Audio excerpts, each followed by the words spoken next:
Tool name is graph paper.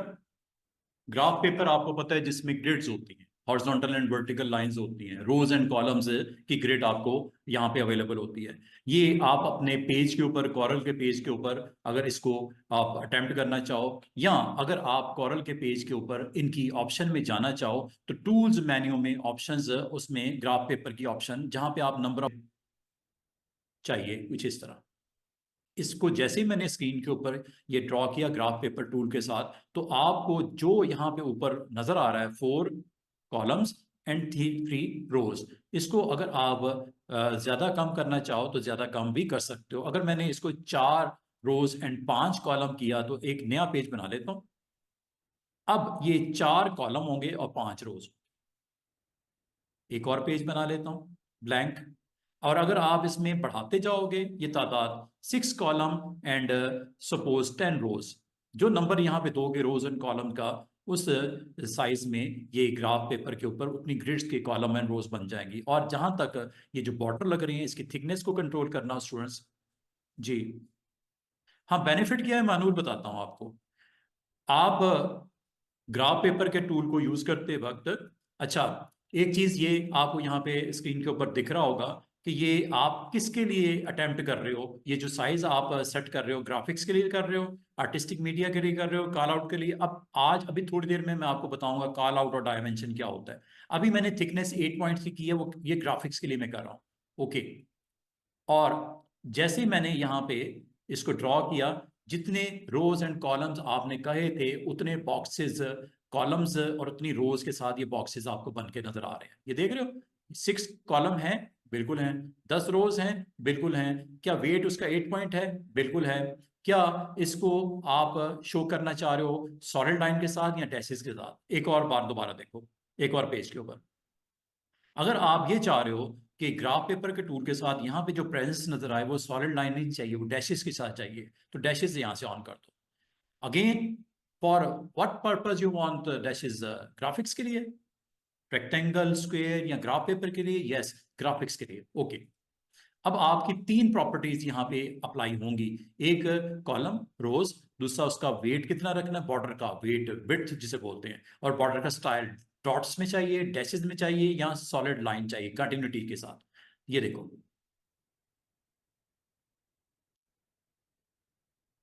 जो आपने ये 3 प्रॉपर्टीज कही थी उसके मुताबिक क्या इसकी प्रेजेंस नजर आ रही है ग्रिड्स की, वर्टिकल एंड हॉरिजॉन्टल? ये ठीक है। तो ये अभी मानूर कह रही है सर इसका फायदा क्या है।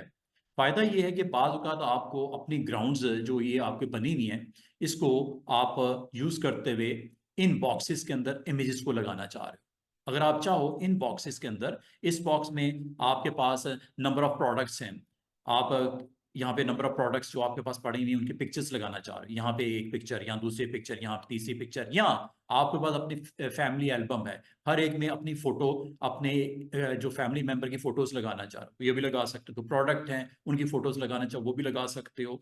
कोई आप जिस भी बिजनेस से, कॉस्मेटिक का बिजनेस है आपका, एक पेज आप बना के इस पे हर एक जो बॉक्स के अंदर अलग अलग इमेज को प्लेस करना चाह रहे हो, आप ऐसे पेजेस रेडी करने हो, तो यहाँ पे आपको ये फायदे। एक इमेज लेके आता हूँ, कोई भी इमेज ले आए, इंपोर्ट कर लेते हैं और इसको यहाँ पे प्लेसमेंट करते हैं। जैसे अभी थोड़ी देर पहले आपको मैं अपनी स्लाइड्स के ऊपर दिखा रहा था कि इमेज मैंने यहाँ पे प्लेस किया था, लाइक इमेजेस। ये पैरट ले लेता हूँ, ये कैट ही ले लेते हैं, इंपोर्ट करते हैं। इंपोर्ट करके आपने साइज यहाँ पे मेंशन कर दिया, और इसको अगर आपने लोड करना हो इनसाइड दिस ग्रिड्स, आसान सा तरीका ये होता है कि इस इमेज को आपने राइट क्लिक करके पावर क्लिप पर इनसाइड दिस वन, ये इमेज आपका इनसाइड इस ग्रिड के आ गया, इसको आप यहां से फिट कर दिया करो। ये ले, आपका इमेज इस ग्रिड लाइंस के अंदर एडजस्ट हो चुका है। और कभी आप अगर समझते हो, जी सर, अगर आप ये समझते हो कि मुझे इसको अलग अलग बॉक्सेस को करना है, आप इसको ब्रेक कर लो। और ब्रेक करने का आसान सा तरीका ये होता है कि आप यहाँ पे इसको अनग्रुप कर लो। अगर आप अनग्रुप कर लो, तो अब महानूर के लिए अभी मुझसे क्वेश्चन किया था सर इसका फायदा क्या है। फायदा नंबर 1 तो ये है कि ये आपके पास अब अलग अलग बॉक्स या कंटेनर के तौर पे आ चुके हैं, ये देख रहे हो। और हर एक एलिमेंट को बाय पार्ट्स आप इसको अलग अलग कर सकते हो। बाद वक़्त आपको ऐसे पेजेस बनाने पड़ जाते हैं जिसमें आप अपने इमेज को आप अगर कोई ऐसी पजल गेम खेल रहे हो तो पजल गेम में आपको पता है इनकी लाइनअप करने के लिए कि ये यहाँ पे ये यहाँ पे ये देखो मैंने पूरे का पूरा स्ट्रक्चर यहाँ से इसको आगे पीछे कर दिया, तो ये भी किया जा सकता है।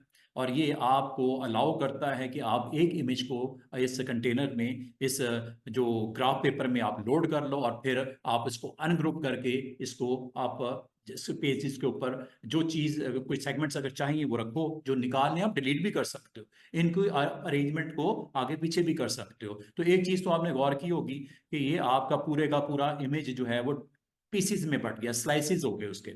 एक तो ये फायदा।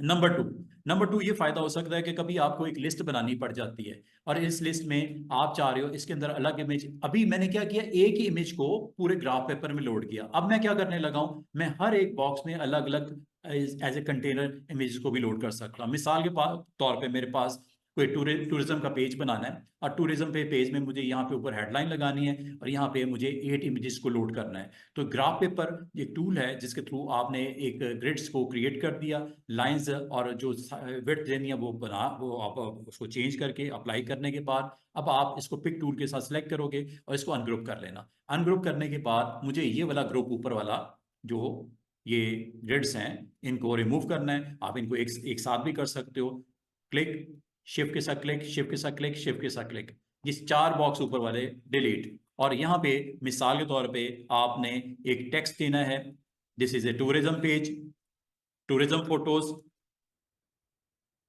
टूरिज्म पेज, एक हेडलाइन दे दी और हेडलाइन को मैंने थोड़ा सा यहाँ पे स्ट्रेच करके बड़ा करके साइज यहाँ पे दिखाना है और इसको यहाँ पे मैंने प्लेस करने के बाद इसके इनसाइड जो आपके ये जो बॉक्सेस नजर आ रहे हैं स्टूडेंट्स, इसमें मैं अभी थोड़ी देर में इमेजेस को लोड करने लगा हूँ। इमेजेस कहाँ पे, मिसाल के तौर पे इमेजेस आपने इंपोर्ट करने हैं, इंपोर्ट कंट्रोल आई इसकी शॉर्टकट की है।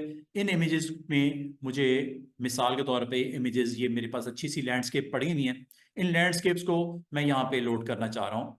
ग्रीन लैंडस्केप मेरे पास ये, इनको 1 2 3 4 5 6 7 8 लैंडस्केप मुझे चाहिए, 8 बॉक्सेस हैं, 8 लैंडस्केप मैंने इंपोर्ट कर दी और ये इंपोर्ट कर रहा हूँ। एक इमेज, दूसरा इमेज, तीसरा इमेज, चौथा इमेज, पांचवा, छठा, सातवां और ये आठवां, ये 8 के 8 इमेजेस आ गए। और मैं अब इसको वन बाय वन इसको पावर क्लिप कर लूंगा। इस इमेज को क्लिक किया, राइट क्लिक किया और पावर क्लिप इनसाइड दिस, इस इमेज को सिलेक्ट किया, राइट क्लिक किया, पावर क्लिप इनसाइड दिस, इस इमेज को क्लिक किया, राइट क्लिक किया। एक ही काम को मैं रिपीट करते हुए इन सब इमेजेस को अपने रिस्पेक्टिव उस बॉक्स में जिसमें मैं चाहूं उसको मैं लोड कर सकता हूं। तरतीब आगे पीछे हो जाए कोई मसला नहीं है। तो ये आप इंडिविजुअल एंटिटी के तौर पे आपके पास हैं, इनको जस्ट आपने you need to put inside this shape. ठीक है। और अगर आप समझते हो कि इसको इस बॉक्सेस के अंदर फुल फ्लैज वो इसको एडजस्ट करे तो ये आप इसको क्लिक करके फिट करवा लिया करो, ये फिट है।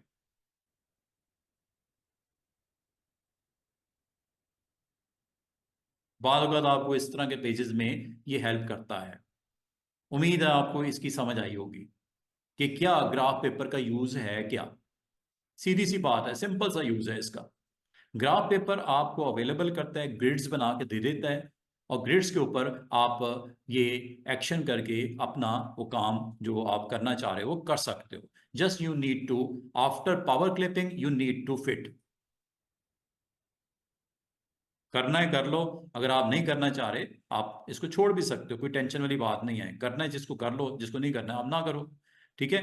तो और इसको अब आप एक पेज के तौर पे अपने उस बुक पे उस टाइटल पे जैसे आप एडजस्ट करना चाहो, दिखाना चाहो, प्रिंट करना चाहो आप कर सकते हो। This is a tool name is graph paper, जो कि आज आपको ये मैंने एक टूल सिखाया, ये है जी टूल जिसके थ्रू ये सारी चीजें आपने बनाई और अटेम्प्ट की। ठीक है। एक तो ये इसका इस्तेमाल हो सकता है, सिंगल इमेज के तौर पे भी आप इसके अंदर लोड कर सकते हो। और अगर आप इसको अनग्रुप कर लो आफ्टर मेकिंग, आप अनग्रुप कर लो तो इंडिविजुअल बॉक्स में भी आप इसको अप्लाई कर सकते हो। आप दोनों का ये फर्स्ट लेक्चर। ठीक है।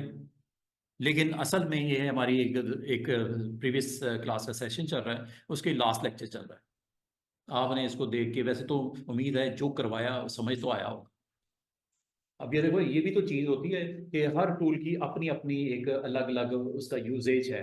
तो जिसका मैंने करवाया, बाकी आप लोगों के सर ये बाकी जो टूल्स हैं इतने सारे, वो मुझे नहीं आते। आपके लिए है भी नहीं ये सेशन। ये हमारी एक ओल्ड बैच चल रहा है, उसका सेशन चल रहा है, ठीक है। आप लोगों ने मुझे ज्वाइन करना है इंशाल्लाह ताला ट्यूसडे को।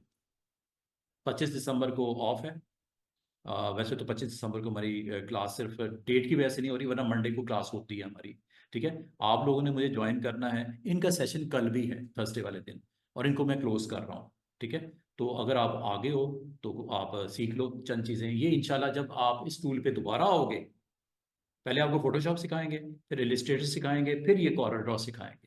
इसमें जब इस स्टेज पे आओगे तो ये चीज़ आपके लिए नई नहीं होगी, आपको सर ये हमने पहले भी देखी है, और बड़ा आसानी से ऑप्शन हमने आपने सिखाई थी, हमने सीख ली थी। तो अभी आपने घबराना नहीं है कि ये एक प्रीवियस क्लास का सेशन चल रहा है, ठीक है। तो ये हमारे पास एक टूल है जिसने आपको फैसिलिटेट किया कि कभी आप कॉरल के अंदर कुछ ऐसे पेजेस बनाना चाहो जिसमें आपको इस कंटेनर्स की जरूरत पड़ती है, आप ग्राफ पेपर को यूज करते हुए ये पूरा का पूरा स्ट्रक्चर रेडी कर सकते हो फ्यू मिनट्स के अंदर। तो जैसे कि मैंने एक सिंपल सा पेज बना के आपको दिखा दिया। और अगर इसकी ग्राउंड भी बनानी है तो ग्राउंड मैंने आपको बताई थी, डबल क्लिक करो और ये इसकी ग्राउंड आपकी रेडी हो गई, ठीक है। ये ग्राउंड के ऊपर ये आपको स्ट्रक्चर ये जो दिख रहा है, ये ग्राउंड के ऊपर मैंने इसका जो बैकग्राउंड है, जो मेन पेज है, उसका कलर मैंने सेट किया है विद बॉर्डर्स, जिसको आप किसी वक्त भी चेंज कर सकते हो, लाइक दिस। ये जो भी कलर देना है आप कलर इसको दे सकते हो, ठीक है। तो ये जी टूल टूल का नाम स्टूडेंट्स ग्राफ पेपर। अब मैं एक और टूल की तरफ ला रहा हूं। ये मेरी स्लाइड है जिससे मैंने आपको बताया कि किस तरह ग्राफ पेपर को आप यूज करते हो। अब अगला टूल इसके बिल्कुल नीचे पड़ा हुआ है। इस टूल का नाम है इम्पैक्ट टूल।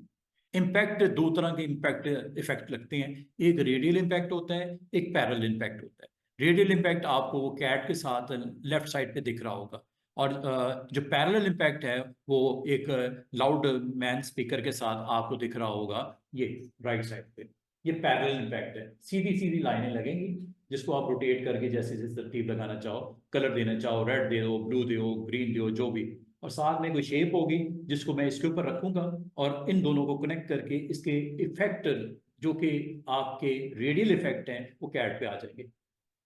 इस इमेज के इफेक्ट इस शेप के थ्रू जनरेट करके कैट पे आ जाएंगे। इसी तरह ये एक आपका फेस है, फेस को मैं इसके ऊपर रखूंगा तो ये इसका कट जनरेट करके आपको दे देगा। दो तरह के इसमें होते हैं इम्पैक्ट, एक होते हैं रेडियल, एक होते हैं पैरेलल। अब ये बनते किस तरह है, ये जो स्क्रीन दिखाई जा रही है इसका मैं प्रैक्टिकल आपको यूज करके दिखाने लगा। कॉरल में जाना है, तो कॉरल में मैं आपको कॉरल टूल में एक पेज में क्रिएट करता हूं ब्लैंक, और अब मैं आपको इस टूल का इस्तेमाल करने लगा हूं।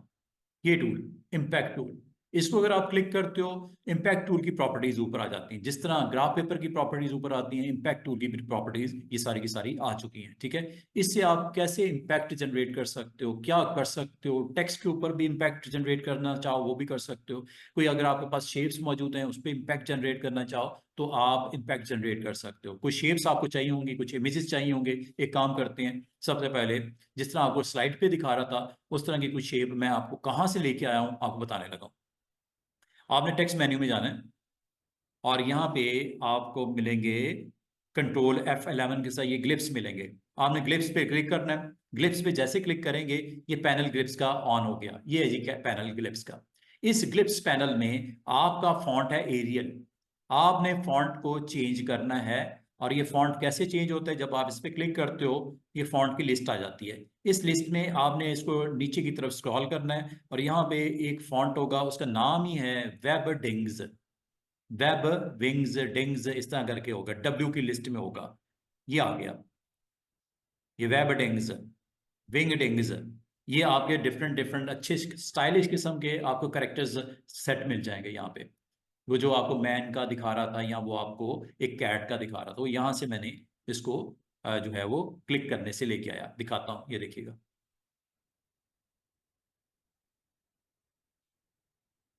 कभी ऑनलाइन ज्वाइन करना चाहो तो आप 12 बजे मुझे मंडे ट्यूसडे वेनेसडे को आप ज्वाइन कर सकते हो। लिंक आपको इरफान साहब दे देंगे, व्हाट्सएप ग्रुप में होना लाजमी है, ठीक है।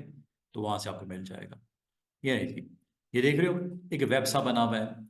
ये एक आपका एक एनिमल, ये आपके पास डिफरेंट डिफरेंट शेप्स हैं। ये आपके पास एक आ, आ, ये बबल शेप्स भी हैं, एरो शेप्स भी हैं, और थोड़ा सा स्क्रॉल डाउन करो और भी काफ़ी इंटरेस्टिंग शेप्स आपको नज़र आ रही होंगी। इसमें से जिस शेप के ऊपर आप क्रिएट करना चाह रहे हो, इम्पैक्ट जनरेट करना चाह रहे हो, उसको आपने यहाँ पे लेके आना है। लाने के लिए चूंकि ये फॉन्ट है तो टाइप टूल यूज़ करना है। क्लिक करके आपने इसको डबल क्लिक करना है, ये इंसर्ट हो गया, यहाँ पे आ चुका। एक और अगर आपको चाहिए तो वो भी ला सकते हैं। फिलहाल इसको साइड पे कर दो, बंद कर दो। ये लो, इसको साइड पे रख देते हैं, जब जरूरत पड़ेगी मैं दोबारा इसको एक्टिवेट कर लूंगा। बंद कर देते हैं फिलहाल। ये देखो जी, ये अब आपके पास एक सिंपल सी शेप आई है। अगर आप चाह रहे हो कि आप इम्पैक्ट टूल के साथ इस शेप को आप यूज करते हुए अपना कोई टाइटल बनाना चाह रहे हो,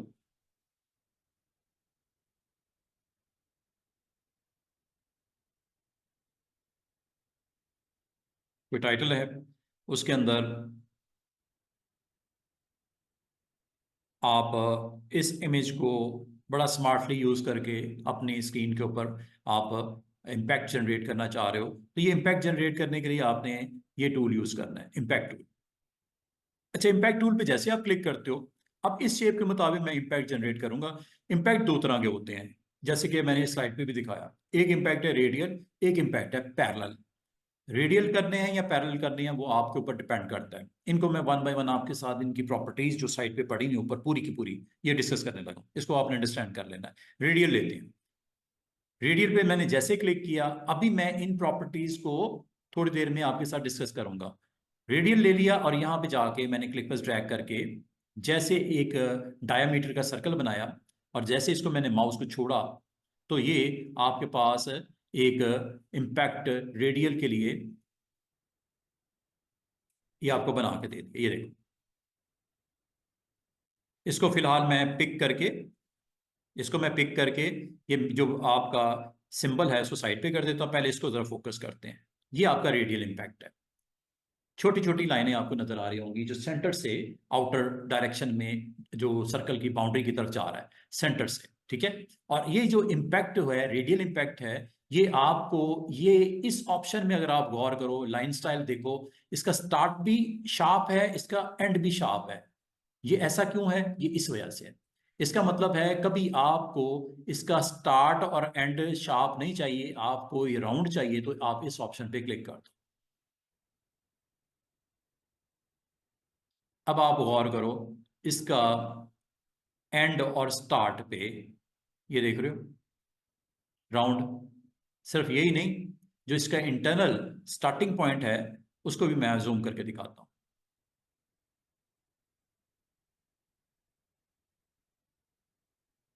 क्या आपको दिख रहा है? इसका मतलब है जैसे इस प्रॉपर्टी को आप चेंज करते हो, ये रेडियल जो सेंटर पॉइंट से आउटर डायरेक्शन में आपकी लाइनें लगी हुई हैं, सेंटर पॉइंट रेडियल, रेडियल है ना, तो रेडियल में इस तरह के आपकी लाइन स्टाइल स्क्रीन के ऊपर विजिबल हो जाएंगे। और जैसे जैसे आप चाह रहे हो एक साइड पे शार्प हो, एक साइड पे विड्थ ज्यादा हो, तो ये भी ले सकते हो। ये लो, एक दो प्रॉपर्टी मैंने बता दी। ये देख रहे हो, एक तरफ शार्प है, इसका एंड देखो, एंडिंग पॉइंट किसी साइड पे चले जाओ, इधर चले जाओ, इसी तरह का स्टाइल बन रहा है ना। जैसे आप ऑन करते हो ऑटोमेटिकली वो रिस्पॉन्ड करता है। ये अगर लोगे तो याद रखने स्टार्ट और एंड यूनिफॉर्म होगा। यूनिफॉर्म का मतलब क्या होता है? एक जैसा होगा। ये नहीं होगा एक शार्प होगा एक राउंड होगा, दोनों शार्प होंगे, नो।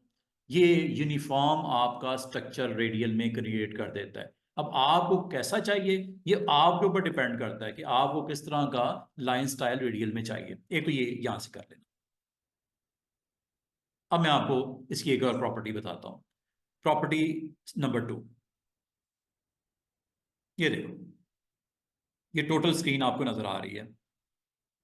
इसमें अगर आप देखो इसका स्टार्ट जो हो रहा है, स्टार्ट जो हो रहा है सबका स्टार्टिंग पॉइंट एक ही है।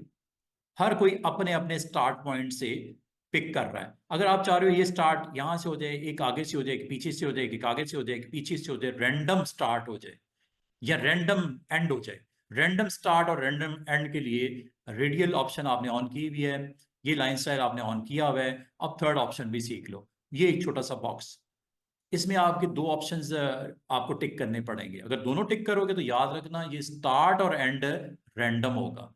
अभी क्या हो रहा है, स्टार्ट पॉइंट सबका एक जैसा, एंड पॉइंट सबका एक जैसा नजर आ रहा है, लेकिन अगर आप इसको रैंडम कर दोगे, क्लिक एंड देन क्लिक, दोनों मैंने क्लिक कर दिया। मजे की बात देखो, अब आपको एक स्टार्टिंग पॉइंट को भी आपको अभी थोड़ी देर में देखना और एंडिंग पॉइंट को भी देखना, क्या ये रैंडम हो गए? सिर्फ स्टार्टिंग पॉइंट रैंडम नहीं हुए, एंडिंग पॉइंट भी हुए। क्या दिख रहे हैं आपको, जो कि पहले नहीं था। बाद में आपको ग्राउंड्स ऐसी रेडी करनी पड़ती हैं कि आप इसको, इसके ऊपर अपना पूरा का पूरा पेज का डिजाइन के तौर पे ग्राउंड के ऊपर इसको शो करना चाह रहे हो, लाइक दिस। इस्तेमाल है ना, आप इस्तेमाल जैसा भी करना चाहो। क्या आपको पेज इस तरह का कभी चाहिए हो जिसमें ग्राउंड आपकी इस तरह की और उसके ऊपर इस तरह का टेक्स्ट की विजिबिलिटी हो, तो क्या आप रखना चाहोगे? बात का जरूरत पड़ सकती है, आप रखना चाहो रख सकते हो। मिसाल के तौर पे अगर आप इसमें मजीद कोई टेक्स्ट लिखना चाहो, मैं यहाँ पे टेक्स्ट लिख देता हूँ, ये लो, इसके अंदर टेक्स्ट लोड कर लेते हैं, लाइक दिस। कोई ऐसे पेजेस हो सकते हैं ना जो आप अपनी बुक का, कोई मैगजीन का, कोई आप फ्लायर का, कोई ब्रोशर का, आप अगर चाह रहे हो तो आप इस तरह प्रिपेयर कर सकते हो। मैं इसको पेस्ट करता हूँ, कुछ टेक्स्ट भी इसके ऊपर आपको विजिबल करवा देता हूँ ताकि आपको एक आइडिया हो सके कि मैं कर क्या रहा हूँ, क्या एडवांटेज है इसको करने का। जिस तरह कि आपको स्क्रीन के ऊपर नजर आ रहा है, बुलेटेड फॉर्म में मैंने कुछ टेक्स्ट की टाइपिंग कर ली या मैंने चले लिख दिया, जो भी है ये ले। तो बाद में आपको ऐसे पेजेस भी चाहिए होते हैं जहां पे इम्पैक्ट टूल आपको इस काम के लिए भी इस्तेमाल करने की जरूरत पड़ सकती है। ये देख रहे हो, एक अच्छा टच नजर आ रहा है कि आपकी ग्राउंड्स के ऊपर आपका विजिबिलिटी ऑफ लाइंस है, रेडियल इम्पैक्ट जनरेट किए हुए हैं, और इसको आप बड़े अच्छे तरीके से पेज की डिजाइनिंग में ग्राउंड के तौर पे इसको अप्लाई करके देख सकते हो, यूज कर सकते हो। एक तो ये, वो जो मैंने आपको बोला था इसको सिंबल के साथ जरा कनेक्ट करके, वो अलग एक सीन है, वो भी हम कर सकते हैं। एक ये भी तो एक ऑप्शन है ना कि आप इसको अप्लाई करके इस तरह का कोई अपना पेज रेडी करना हो तो किया जा सकता है। अब जरा दोबारा से हम इसके बाकी प्रॉपर्टीज को स्टडी करते हैं। अब ये आपने जब इम्पैक्ट रेडियल वाला ऑन किया हुआ है, ये मैं क्लिक दोबारा कर देता हूं। जब तक आप देखो साइड पे मैं क्लिक करता हूं, ये आपके टूल्स यहां से बंद हो गए। ये जो इम्पैक्ट टूल से रेलेवेंट आपकी ऑप्शन थी, प्रॉपर्टी थी, वो बंद हो गई, मतलब ऑफ हो गई। आप जब तक इसको पिक नहीं करोगे, ये पिक टूल होता है, जब तक क्लिक नहीं करोगे वो एक्टिवेट यहां पे नहीं करेगा। ये देखो, जैसे आपने क्लिक किया वो ऑप्शन दोबारा से अवेलेबल हो गई, जिसने आपके लिए कुछ काम करने हैं। काम और क्या करने हैं? क्या आपको ये स्टार्ट और एंड रैंडम चाहिए या स्मूथ चाहिए, एक जैसा चाहिए? अगर एक जैसा चाहिए दोबारा से इसको ऑफ कर देना। उम्मीद है इस प्रॉपर्टी की भी समझ आ गई आपको। दोनों को मैंने बंद कर दिया, मतलब चेक को ऑफ कर दिया।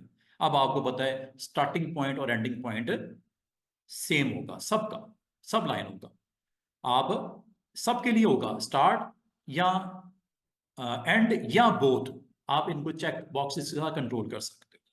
अच्छा, ये तो मैंने आपको बता दिया। अब बाकी प्रॉपर्टीज भी देख लेते हैं। बाकी प्रॉपर्टीज क्या आपको बता रही हैं, वो आपको यहाँ पे मैं वन बाय वन उसको भी देख लूँ। अच्छा, इसमें ये जो लाइनें लगती हैं स्टूडेंट्स, ये जो लाइनें लगती हैं इनकी ये विड्थ है। क्या लिखा हुआ है? Line width. कितनी लाइंस की, ये इसकी लाइन की चौड़ाई कितनी है, विड्थ कितनी है? 0.007। और मिनिमम कितनी है? 0.007। मैक्सिमम कितनी है? 0.007। आप चाह रहे हो कि मिनिमम और मैक्सिमम आप वैल्यू खुद से यहाँ पे इन लाइनों की विड्थ के लिए सेट कर सको। अभी अगर आप गौर करो, हर लाइन की विड्थ 0.007 है, चाहे वो पहली ले लो, नीचे ले लो, ऊपर ले लो, दाएं बाएं, जो भी लाइन आप भी जा रही है सेंटर पॉइंट से, इसकी विड्थ सबकी सेम सेम है। मिनिमम और मैक्सिमम विड्थ आप अगर चेंज कर दो, मिनिमम चले 0.007 ही रहने दो, मैक्सिमम को मैं चेंज करने लगा हूं, मैक्सिमम की वैल्यू में देने लगा हूं 0.5 देने लगा हूं। देखना क्या होता है।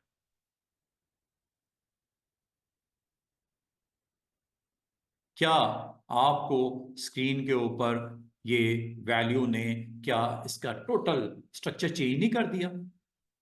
हाईएस्ट वैल्यू, और ये मैंने कुछ ज्यादा दे दी है, कोई मसला नहीं है। 0.5 की बजाय मैं करता हूं 0.05। 5 तो नहीं होगी मुझसे, 0.05 करता हूं, 0.05 बिटवीन 0.007, आपको पता है 0.07 is smallest value, then 0.05, enter. Change की मैंने 0.05 ले जी। अब इनके बिटवीन ये लाइनों की विड्थ आपको दिख रही होगी, चेक कर कीजिएगा। यहां तो वो दिखेगी स्टूडेंट 0.07 या वो दिखेगी 0.05।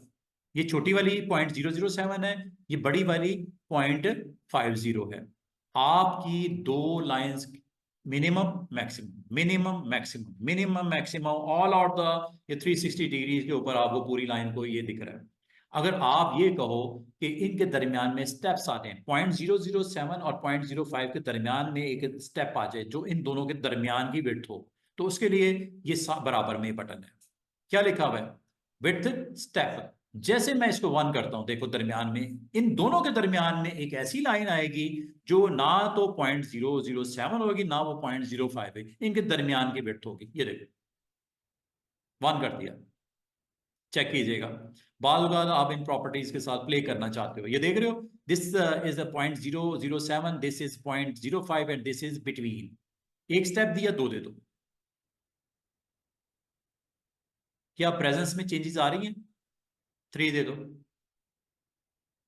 बिटवीन मिनिमम एंड मैक्सिमम ये स्टेप है 3 जो कि दिख रहे हैं आपको। This is step number 1, this is step number 2, this is step number 3, this is the maximum value and this is the minimum value. क्या समझ आ रही है? कितनी आसान आसान सी ऑप्शन है।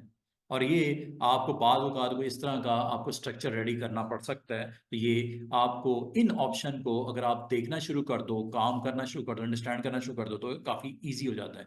अब आ जाओ इसके बाद की ऑप्शन। ये स्टेप की तो उम्मीद है समझ आ गई होगी।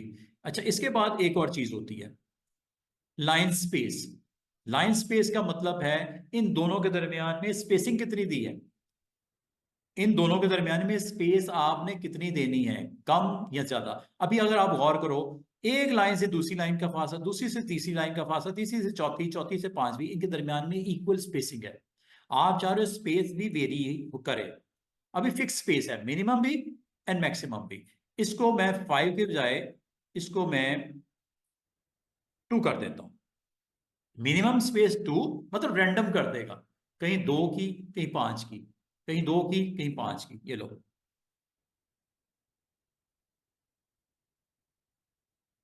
अब अगर गौर करो, पहले आपको लाइनों के दरमियान में जो लाइनें जनरेट हो रही थी उनके दरमियान में स्पेस सेम थी, अब नहीं है, थोड़ा सा चेंज हुआ है ना बिहेवियर उसका। तो ये स्पेसिंग एडजस्टमेंट है बिटवीन लाइंस, और ये विड्थ एडजस्टमेंट है बिटवीन टू विड्थ्स। और इसको मजीद आप यहां से स्पेसिंग स्टेप्स बढ़ा सकते हो। ये देखो, पहले एक सिमेट्री नजर आ रही है, अब आपको जो रेस रेस निकलती हुई नजर आ रही हैं, स्टेप्स बिटवीन 2 और 5, कहीं ज्यादा स्पेस कहीं कम स्पेस। ये गौर करो, कहीं ज्यादा स्पेस कहीं कम स्पेस, कहीं ज्यादा स्पेस कहीं कम स्पेस। पहले ऐसा नहीं था, पहले वो इसलिए नहीं था कि मिनिमम में मैक्सिमम फिक्स थी और स्टेप भी 0 था। लेकिन जैसे जैसे स्टेप्स को बढ़ाओगे, उम्मीद है आपको इसकी भी समझ आ गई होगी। और इसको जब स्टूडेंट्स आप खुद से परफॉर्म करोगे अपने कंप्यूटर पे, तो ज्यादा समझ आएगी। तो ये इस तरह जैसे जैसे मैं, और इसकी वैल्यू को एक एक करके बढ़ाना, क्योंकि आपकी जो प्रोसेसर होता है, आपकी रैम होती है, आपका सिस्टम होता है, ये हैवी रिसोर्सेज मांगता है इस काम के लिए, इस टूल के लिए हैवी रिसोर्सेज चाहिए होती हैं। तो ये एकदम से बड़ा ना कर देना, 4 से जंप करके 40 ना कर देना, और स्टेप 3 से बढ़ा के सब 20 ना कर देना, ये आपका सिस्टम स्लो हो जाएगा। एक एक स्टेप बढ़ा के सिर्फ इस चीज को वेरीफाई करो, चेक करो, इंश्योर करो कि ये ऑप्शन करती क्या है। सिर्फ अभी आपने ये अंडरस्टैंड करना है कि इस ऑप्शन से ये होता है, इस ऑप्शन से ये होता है। उम्मीद है ये ऑप्शंस की तरतीब आपको समझ आनी शुरू हो गई होगी कि इससे आप क्या कर सकते हो। अभी आपकी स्पेसिंग रैंडम है, क्या आपको एक जैसी चाहिए थी? चाहिए थी तो इसको मिनिमम और मैक्सिमम एक जैसी रखो। 2 रखनी है तो 2 रखो, 4 रखनी है तो 4 रखो, 5 करनी है तो दोनों को 5 कर दो। जैसे मैं इस दोनों को उस तरह कर देता हूं जिस तरह था, तो ये देखो, लाइनों के दरमियान में स्पेसिंग क्या बराबर नहीं होगी? हो गई क्यों नहीं हो गई? सेम सेम, पहले डिफरेंट डिफरेंट थी स्पेसिंग। ये स्पेस लाइन के दरमियान कम करनी है, ज्यादा करनी है, कम करनी है, ज्यादा नहीं, या एक जैसी रखनी है तो एक जैसी मिनिमम मैक्सिमम वैल्यू सेम दे दिया करो। इस तरह आपने अपने पेज के ऊपर इन लाइंस को जनरेट करना है। स्टेप और अगर आपको चाहिए, आप स्टेप बढ़ा दो, और बढ़ा दो, और बढ़ा दो, और बढ़ा दो। और अगर आप इसकी डेंसिटी, डेंसिटी मतलब रश डालना चाह रहे हो, आप एक अच्छा सा इंप्रेशन जनरेट करना है, इम्पैक्ट जनरेट करना है, तो आपको लाजमी मतलब लाइनें ज्यादा चाहिए होंगी, तो लाइन ज्यादा ले लो। अब ये रेडियल मैं बता रहा हूँ, अभी थोड़ी देर में फिर मैं आपको वो भी बताऊंगा, पैरेलल भी होता है। ये देखो,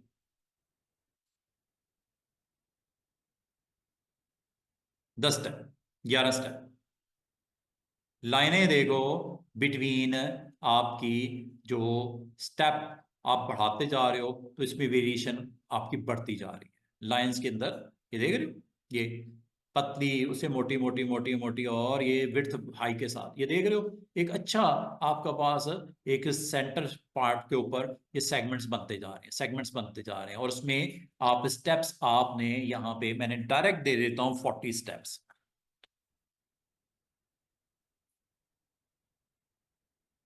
बाद अगर आपको इस तरह की ग्राउंड्स आपको अटेम्प्ट करनी पड़ सकती हैं, और इससे ये आपको करने के बाद अगर आपको कहा जाए कि ये ब्लैक ही होती हैं लाइंस कलर में, नो, आप इसको किसी वक्त भी चेंज कर सकते हो। चेंज करने के लिए ये आपके पास पूरा सेट ऑफ कलर्स हैं, इनको आपने जस्ट जाके क्लिक करना है,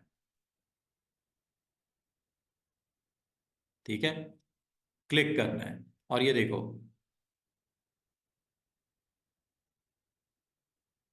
ये देख रहे हो एक स्टाइलिश काइंड ऑफ, दो, याद रखना माउस के बटन लगे होते हैं, एक फिलिंग के लिए होता है, एक स्ट्रोक के लिए होता है। तो आप इसको जैसे ही आप क्लिक करोगे, ये फिल हो रहा है। फिल देख रहे हो, बीच में रेड शेड्स आ रहे हैं, और ये स्ट्रोक्स के लिए है। Right is for stroke and left is for fill. ये देखो,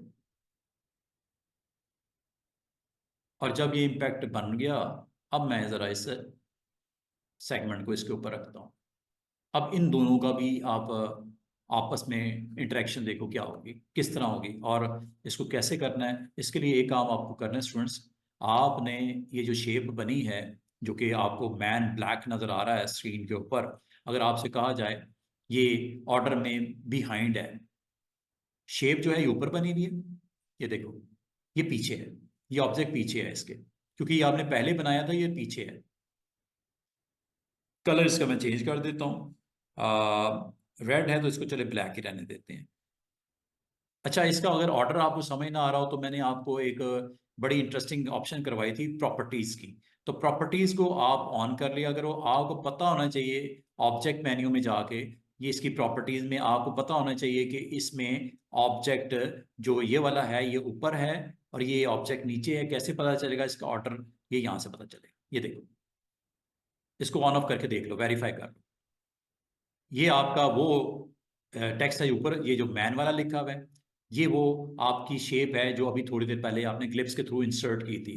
अगर इसको ऑन ऑफ करके देखना चाहो, ये देखो, वेरीफाई हो गया, ये ऑब्जेक्ट नीचे पड़ा हुआ है, और ये इम्पैक्ट आपका ऊपर है।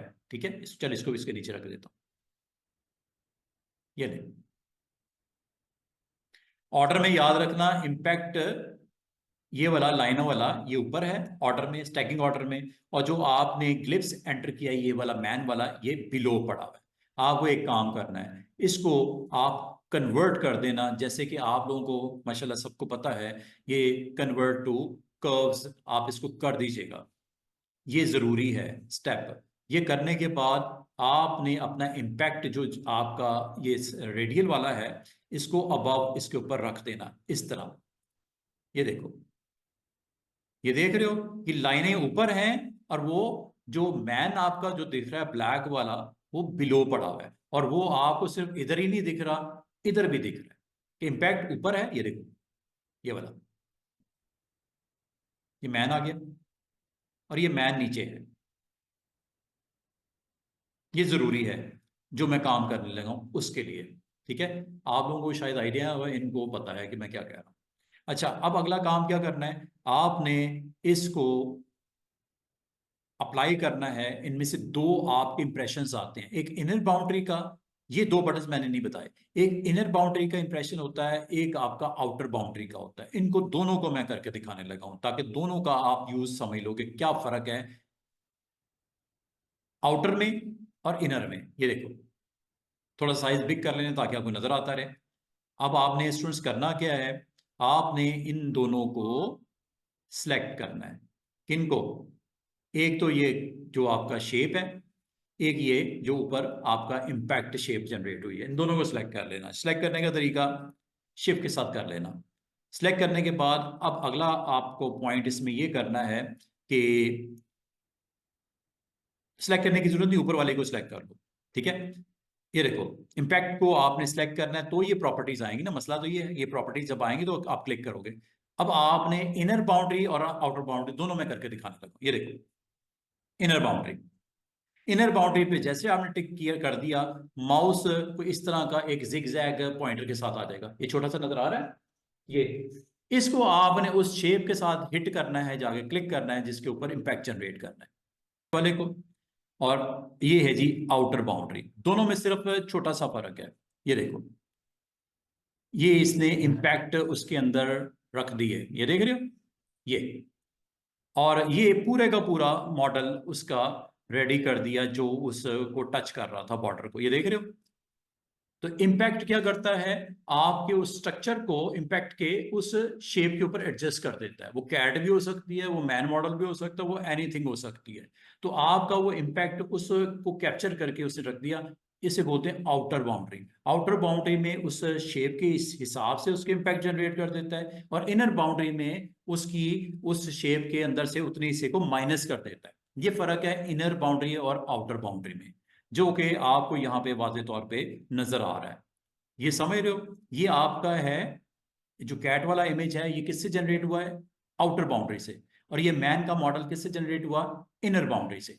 इनर बाउंड्री क्या करता है कि आपके उस शेप को काट देता है, उसमें से निकाल देता है, ठीक है। और जो आउटर बाउंड्री है उसमें क्या करता है, उस जो आपकी इम्पैक्ट है उसको उस मॉडल के ऊपर फिक्स कर देता है। ये जो मैंने रेडियल वाला आपको अटेम्प्ट किया है, इसको आप एक और एंगल से भी देख सकते हो, और उसको हम बोलते हैं पैरेलल।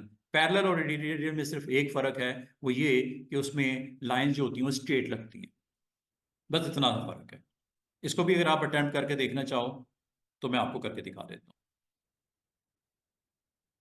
कर दूं क्या, कि कर लोगे, जल्दी से करके दिखा देता हूँ। ये देखो, अगेन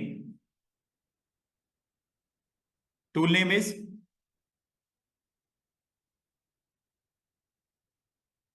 इम्पैक्ट टूल। इस बार मैं रेडियल वर्जन नहीं बना रहा। ये मानूर को क्या हो रहा है, बार बार डिस्कनेक्ट हो रही है। हाँ वही लग रहा मुझे। रेडियल या पैरेलल, इस बार मैं, पिछली बार मैंने अटेम्प्ट किया था रेडियल, इस बार मैं कर रहा हूं पैरेलल।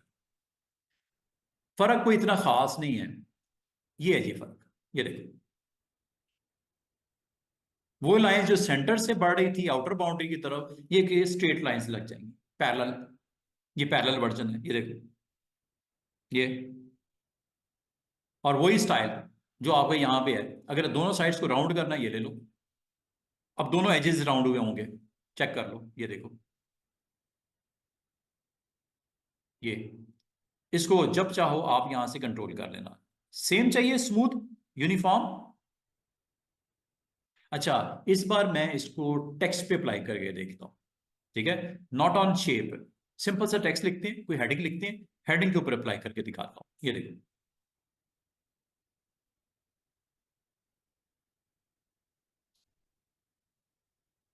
हेडिंग एक लिख देते हैं, सिंपल सा टेक्स्ट लिखते हैं।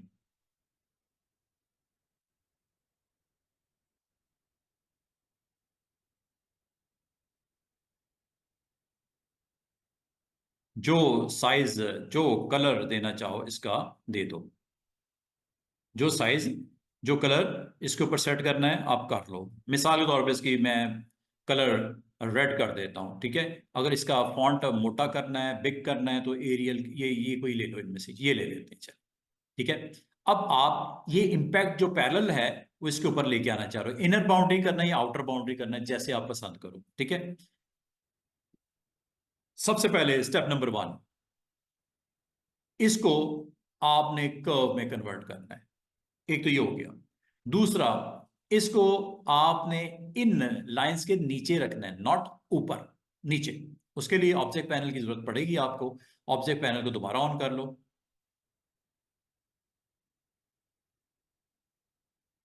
ऑब्जेक्ट पैनल से आपको ये आइडिया हो जाता है ऑब्जेक्ट की प्लेसमेंट अबव है या बिलो है। ये देखो, इस ऑब्जेक्ट को मैं यहां पे रख लेता हूं। वर्टिकल करना है, वर्टिकल कर लो, ऐसे कर लेते हैं, चलिए।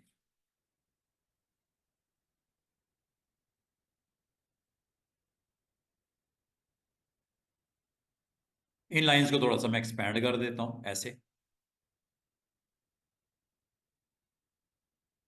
ये लो, ठीक है। ये आपने जो टेक्स्ट लिखा है, जो इसकी डायरेक्शन देनी है दे दो, वर्टिकल करना है, हॉरिजॉन्टल करना है, डायगोनल करना है, डायगोनल कर दो, वो टेंशन नहीं है, ठीक है। अब सिलेक्शन में मुझे मुश्किल हो रही है क्योंकि अबव एंड बिलो का सीन चल रहा है, तो इसके लिए बेहतर होता है कि आप इसको यहां से कर लो, ठीक है। यहां से आप कर लो, जैसे ये मैं क्लिक करता हूं, ये मेरा इस वक्त टेक्स्ट सिलेक्ट है। दोबारा आप यहां पे क्लिक करो, रोटेशन हैंडल आ जाते हैं, इसको आप डायगोनल करना चाह रहे हो, डायगोनल कर लो। और इस वक्त सीन ये है कि ये जो टेक्स्ट लिखा हुआ है ये आपका अबव है, और जो इम्पैक्ट जनरेट हुआ है पैरेलल वाला है बिलो है। और रूल क्या था? रूल ये था कि आपका ये टेक्स्ट बिलो होना चाहिए, तो आप इसको सिलेक्ट करके इसके नीचे ले आओ। अब सीधी सी बात है, text is below and these lines are above, और दिख भी रही हैं हमें, ठीक है। अब अगर आप लाइन का कलर चेंज करना चाह रहे हो तो आप फिर इसको क्लिक कर दो, और क्लिक करने के बाद लाइनों का कलर इधर से दे सकते हो, जो भी कलर आपने रखना है। क्लिक किया मतलब क्योंकि लाइन का कलर चेंज हो गया। अगर आपको हो कि लाइन की विड्थ को भी कंट्रोल करना है तो लाइन की विड्थ इधर से कंट्रोल कर लेना। मैक्सिमम आप बता दो कितनी करनी है, मिनिमम तो 0.007 है, मैक्सिमम भी 0.007 है। इसको मैं कर देता हूँ 0.05। चेक करो क्या हुआ लाइंस को। मिनिमम वही सीन है जो रेडियल के लिए था, विड्थ उसकी मिनिमम मैक्सिमम, लाइन की विड्थ मिनिमम पैरेलल में भी और मैक्सिमम। इन बिटवीन अगर रखनी है तो स्टेप्स बता दो, दो स्टेप दे देते हैं, चलो। अब आपको छोटी लाइन 0.007 है, और जो बड़ी लाइन वो 0.05 है, लेकिन उसके दरमियान में भी स्टेप्स आ गए। अगर आप इस तरह का इंप्रेशन देना चाह रहे हो ऑन योर टेक्स्ट, आप इसको इस तरह भी रख सकते हो। और ये रखने के बाद अगला काम सिर्फ एक ही रह गया है कि इम्पैक्ट आपने जो देना है इस टेक्स्ट के ऊपर, उसकी विजिबिलिटी उसकी कैसे करनी है। आपने इम्पैक्ट को, जो कि शेप है ये ऊपर है, और जो टेक्स्ट है ये नीचे पड़ा हुआ है, ठीक है। आपने इसको क्लिक किया मतलब ये सिलेक्ट हो गया। ये देखो ये सिलेक्ट हुआ हुआ है, और सिलेक्ट हुआ हुआ है तो आपने स्टूडेंट्स क्या करना है, अब मुझे बताओ आउटर बाउंड्री और इनर बाउंड्री। आउटर बाउंड्री ये लो, क्लिक कर देना। और ये जी आपका वो हैंडल, जो माउस के साथ आपको बताना पड़ेगा इसको किसके साथ कनेक्ट करना है, ये इम्पैक्ट किसके ऊपर रखने हैं।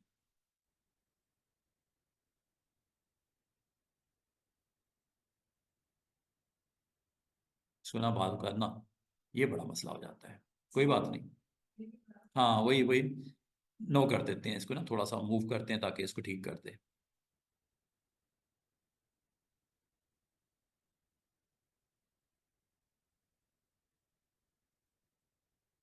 अटेम्प्ट हो गया। सॉरी, पहले इसको क्लिक करना है ना, इसलिए क्लिक कर देना ये।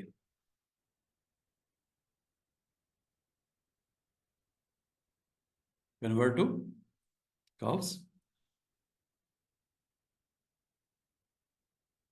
पुट बिहाइंड,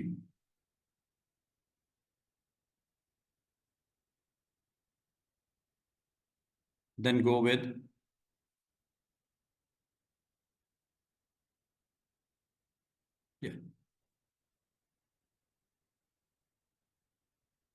वो इफेक्ट, इम्पैक्ट उसने उस टेक्स्ट के ऊपर अप्लाई कर दी। अंडू कर देते, दोबारा से देखो, बार बार को मिसिंग हो जाती है। तो ये आपने क्लिक करके अगर बाउंड्री क्रिएट करनी है इनर, फिर ये ले लो।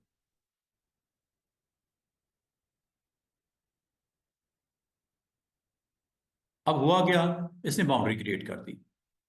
अगर आप इसको फास्ट को जरा मूव करो, ये बाउंड्री बनी होगी इधर, ये देखो, सिलेक्ट कर लो, साइड पे करो जरा फास्ट को, ये देख रहे हो, ये बाउंड्री सी उसने उस टेक्स्ट के अंदर आपकी क्रिएट कर दी है। और अगर आप इसको मजीद विजुलाइज करना चाहो, इसका कलर चेंज करके देख लो, ये लो,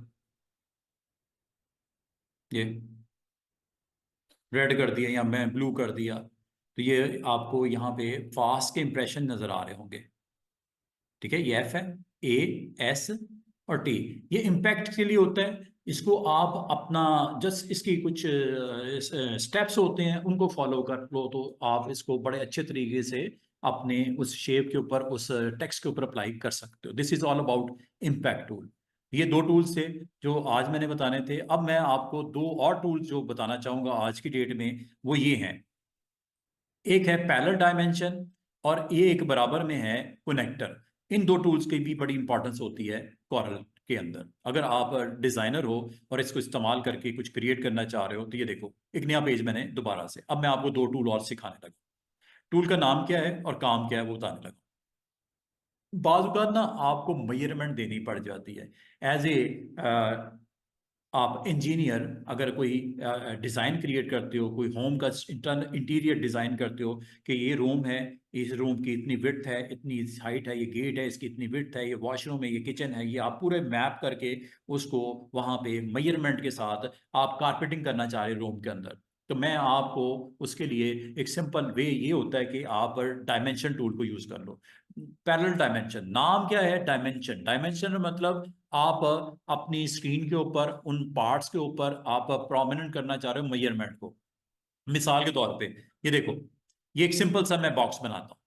अगर आपको कहा जाए, अच्छा इस बॉक्स की जो डिटेल है वो आपको यहाँ पे डॉटेड नजर आ रही है, कोई मसला नहीं है स्टूडेंट्स, आप इसको ठीक कर सकते हो। वो कैसे, अभी बताते हैं। ये देखो, जब कभी आप किसी टूल को अटेम्प्ट करते हो, तो आपके पास इसकी वैल्यूज ये कहाँ से पिक करता है और कहाँ से चेंज कर सकते हैं, ये याद रखना। टूल को मैंने क्लिक किया हुआ है, ये डॉटेड लाइन क्यों लगा रहा है, डॉटेड लाइन इसलिए लगा रहा है कि ये ऑप्शन मैंने ऑन की थी ग्राफिक्स के लिए। अब मैं इस ऑप्शन को दोबारा से सॉलिड लाइन में कन्वर्ट करने लगा हूँ। ये आपसे पूछेगा कि जो किया है ये किसके लिए कर रहे हो, अभी बॉक्स आएगा, ये देखो, आपको ये सॉलिड लाइन ग्राफिक्स के लिए ऑन करनी है जनाब।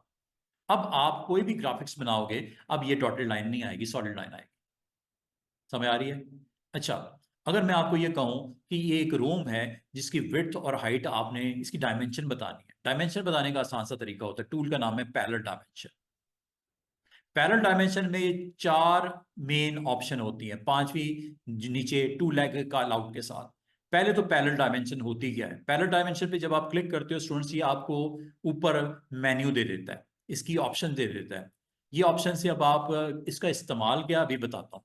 आपने एक काम करना है कि आपने इसके एज टू एज ऐसे लाइन लगा देनी है, और लाइन लगाने के बाद आपने इसको आउट या इन, जहां पे इसकी मेजरमेंट हाईलाइट करना चाह रहे वहां पे क्लिक कर दो। ये लो, ये आपको वैल्यू यहां पे शो करेगा। डायमेंशन, इसका नाम है डायमेंशन। ये आपको डायमेंशन बताता है कि आपका करंट ऑब्जेक्ट की विड्थ कितनी है, ये आपको दिखा दी 4.97 इंच।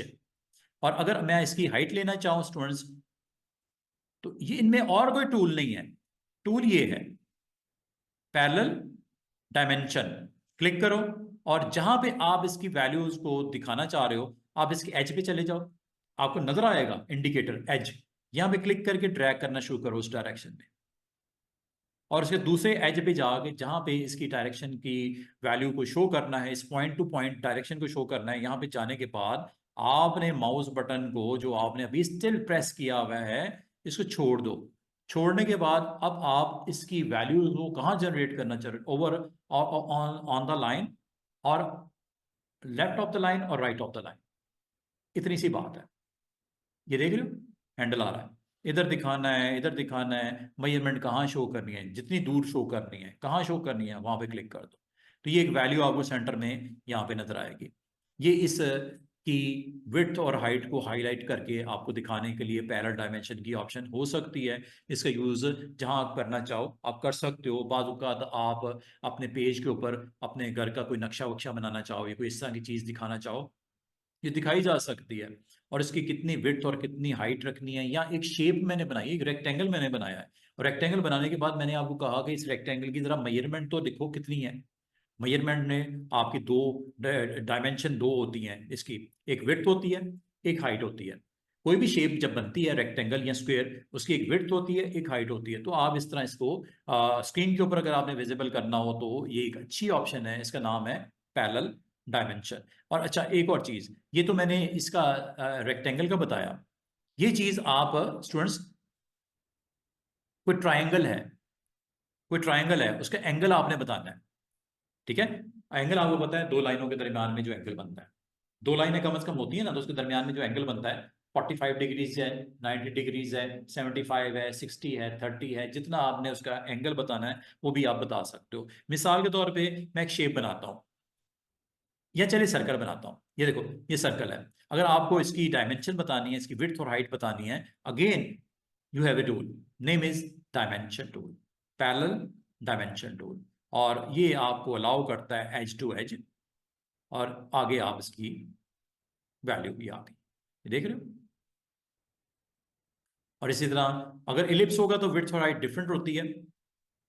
ये लो, कहां से कहां, यहां से यहां लेनी है मेजरमेंट। हो सकता है आपने इत कट की मेजरमेंट देनी हो सकता है आपने इससे यहां की मेजरमेंट देनी हो, दे सकते हो। पॉइंट टू पॉइंट देनी हो वो भी दे सकते हो। आपने इतने हिस्से की मेजरमेंट बतानी है, डिस्टेंस। आपने इस पॉइंट से इस पॉइंट की मेजरमेंट बतानी है। ये तो आपकी मर्जी है ना कि आपने किस पॉइंट से किस पॉइंट की मेजरमेंट बतानी है।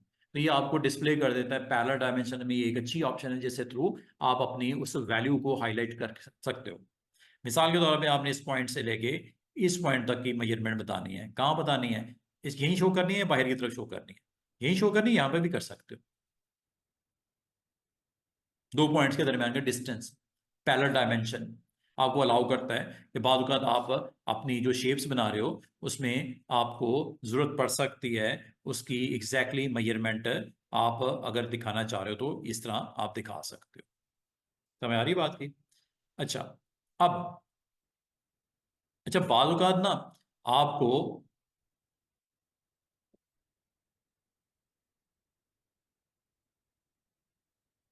बाद में भी सेट कर सकते हो, कोई मसला नहीं। अच्छा, बाद वक़्त आपको एंगल बताना पड़ जाता है। कोई शेप अगर आपकी बनी हुई है और उसमें एंगल आपको बताना पड़ जाए तो वो कैसे करेंगे। मिसाल के तौर पे ये एक आपके पास स्ट्रक्चर है, एक शेप है, एक रेक्टेंगल है। मैं इसको एक काम करता हूँ,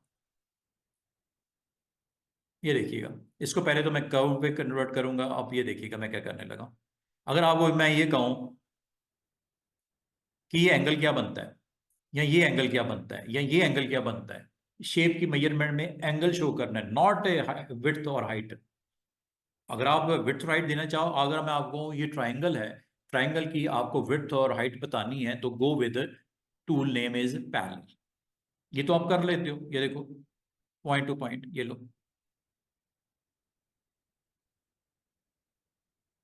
पॉइंट टू पॉइंट, ये लो पॉइंट टू पॉइंट, ये लो। क्लिक करना जरूरी, फिर ड्रैग आउट करो। ये तो होगी बात खत्म। लेकिन अगर आपको एंगल बताना हो तो एंगल के लिए एंगुलर डायमेंशन होता है, इस टूल को यूज कर लेना। मुझे इस ट्राइंगल की हाईलाइट करनी है, इसका एंगल क्या है, इन दोनों लाइनों के दरमियान में एंगल क्या बनता है, और ये तो हमें नजर भी आ रहा है ये रेक्टेंगल है, 90 डिग्री है। तो अगर आप इसकी वैल्यू को यहाँ पे प्रोमिनेंट करना चाहो, दिखाना चाहो, तो ये कैसे देखेंगे, ये देखिए। आपने एक काम करना है, आपने एक पॉइंट पे जो इसका नोड है इसको आपने क्लिक करके दूसरी साइड पे लेके जाना है।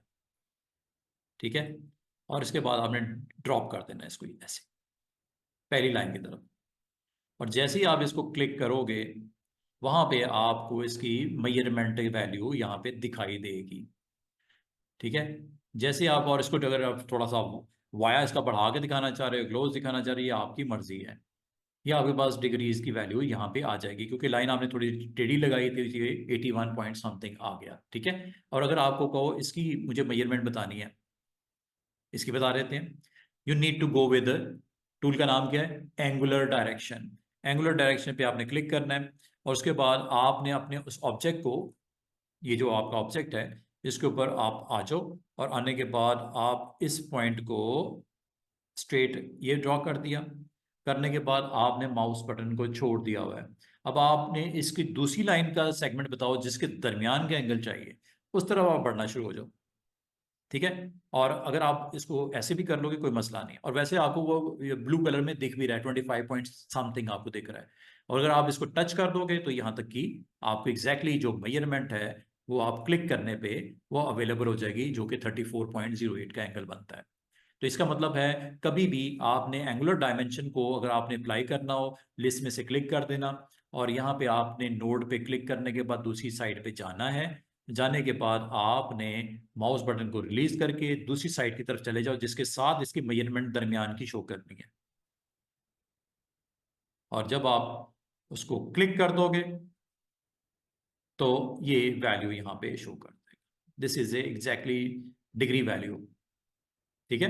अगर आप कहो कि सर ये जो एरोज आते हैं, इतने मोटे मोटे एरोज आते हैं, क्या ये खत्म नहीं हो सकते, या इसकी बजाय कुछ और कर सकते हैं, व्हाई नॉट, आप किया जा सकता है। और ये एक चीज और नोट की होगी आपने कि लाइन की जब आप डायरेक्शन बताते हो, लेंथ बताते हो, तो दोनों साइड्स पे एरोज आ रहे हैं, और ये वैल्यू दरमियान में आ रही है। इस वैल्यू को ऊपर भी रख सकते हो, इस वैल्यू को नीचे भी रख सकते हो, इसको इन बिटवीन लाइन भी रख सकते हो। ये इसकी सेटिंग्स हैं। और इसकी दोनों एरो हेड, चाहे वो एंगुलर हो चाहे डायमेंशन पैरेलल हो, इनको भी आप सेट कर सकते हो। कहाँ पे करते हैं और इसका आपने सेटिंग कैसे करनी है? Very easy way to do it. आपने जनाब करना ये होता है, वैसे तो जब आप इसको क्लिक कर देते हो तब भी ये आपके पास इसकी जो पैरेलल डायमेंशन की एरोज हैं, ये वैल्यूज हैं, ये यहां से आप सेट कर सकते हो। देख रहे हो चेंज हो गया सिंबल, कोई भी ले लो। ये देख रहे हो, इसका भी करना है, क्लिक कर दो, पैरेलल डायमेंशन। ठीक है। और फिर ये यहां से इसकी वैल्यू को आप चेंज कर देना।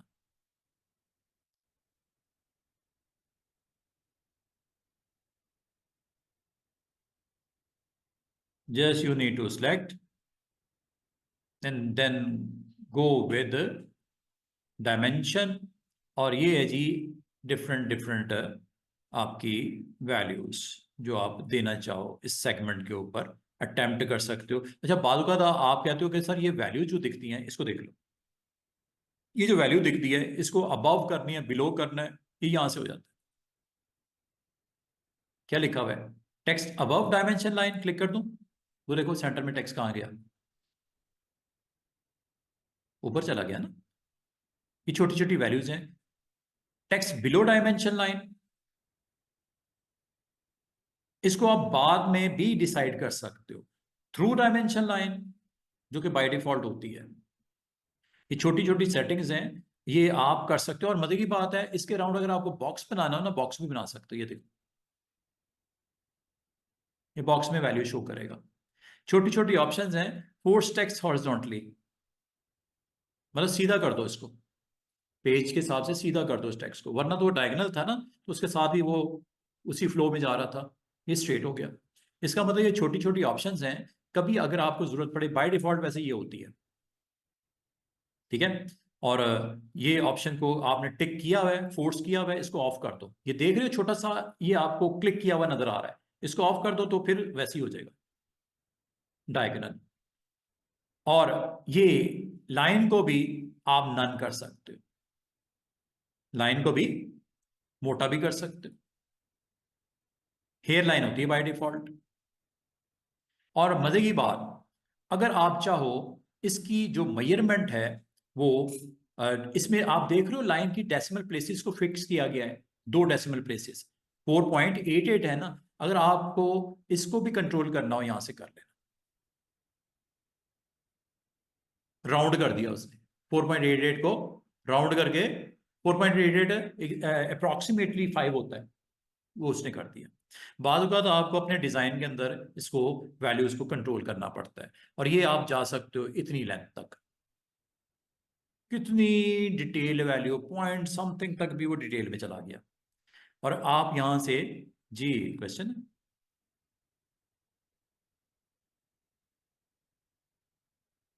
किसको, we increase it so high, what if, किस चीज को इंक्रीज, थोड़ा सा एक्सप्लेन कर दो। अच्छा, तो ये आप यहां से ना इसको कंट्रोल कर सकते हो अप टू 0 to 10। अच्छा, ये आपको इंचेस का सिंबल नजर आ रहा होगा, ये आप इसको भी चेंज कर सकते हो। आप कहते हो सर ये इंचेस नहीं है, ये तो फुट है, फुट में इसको कन्वर्ट कर दो, ये फुट्स में कन्वर्ट हो गया। मेजरमेंट तो वही है ना, अब उसकी लेंथ फीट्स में आपको दिखा रहा है, और ये असल में 0 पॉइंट समथिंग है, लेकिन चूंकि आपने इसको जीरो किया हुआ इशारे की बार, इसको जरा 2 डेसिमल प्लेस से काउंट करते हैं। ये लेंथ जो है एग्जैक्टली 0.41 फीट के बराबर है, समझ रहे हो। और यूनिट को कभी भी आप इंचेस लिखना है इंचेस लिखवा दो, ये इंचेस में मेजरमेंट इसकी लेंथ में ये बनती है, मिलीमीटर में ये बनती है, सेंटीमीटर में, माइल्स में, सेंटीमीटर में ये बनती है। इसका मतलब है जो आपने मेजरमेंट करनी है वो किस यूनिट में कन्वर्ट करके दिखाए आपको, इंचेस में, सेंटीमीटर में, डेसीमीटर में, उसके अप्रॉक्सीमेटली उसको कन्वर्ट करके फार्मूले के मुताबिक वो दिखा देते हैं। तो इसका मतलब है, और ये चीज आपने इसमें एक और जो दो छोटी छोटी चीजें नजर आ रही हैं, प्रीफिक्स में आप यहाँ पे अगर देना चाहो, आप क्या रहे हो कि यार प्रीफिक्स में इस तरह करो, मेजरमेंट के लिए एम शो कर दो, मेजरमेंट के लिए एम शो कर दो, ये लो, एम मेजरमेंट के लिए एम के तौर पे एक लेटर ऐड हो जाएगा प्रीफिक्स में। एक होता है प्रीफिक्स नंबर से पहले, सुफिक्स होता है नंबर के बाद, ठीक है। तो नंबर से पहले आपने एम शो करना है, आ गया ना एम, मेजरमेंट ऑफ इतनी है 12.40 सेंटीमीटर। और ये, अच्छा सुफिक्स में भी दे सकते हो, सुफिक्स में आप ये चाह रहे हो कि एंड के ऊपर डैश आ जाए, कुछ भी दे सकते हो, prefix, suffix, this is all about tool, name is parallel dimension, angular dimension, और अगर आप चाहो तो इसको हाईलाइट भी कर सकते हो कि this is a triangle, this is a triangle, और this is a room structure, और दिस इज ए किचन, और this is a washroom, this is a drawing room, anything. कैसे, leg, to leg call out, highlight करना है किसको, ये वाला segment, ये लो, इधर क्लिक करने के बाद ये डायरेक्शन दे दो, यहां पे आप इसका नाम दे दो, दिस इज ए किचन, आ गया, ये हाईलाइट करने के लिए, ठीक है। कुछ बाद आपको बताना पड़ता है कि ये सेगमेंट ये है, ये सेगमेंट ये है, तो इसको आप लैग आउट के थ्रू आप इसको यहाँ पे बता सकते हो। मिसाल के तौर पे एक यहाँ पे मैंने एक छोटा सा एक स्ट्रक्चर बनाया, इसके बारे में अगर आपको कोई इसका कॉल आउट वैल्यू देनी है, very easy way to do it, this is a simple to lag call out, then ये आपने यहाँ पे इसको डायरेक्शन दे दो, डायरेक्शन देने के बाद इसको यहाँ पे बता दो,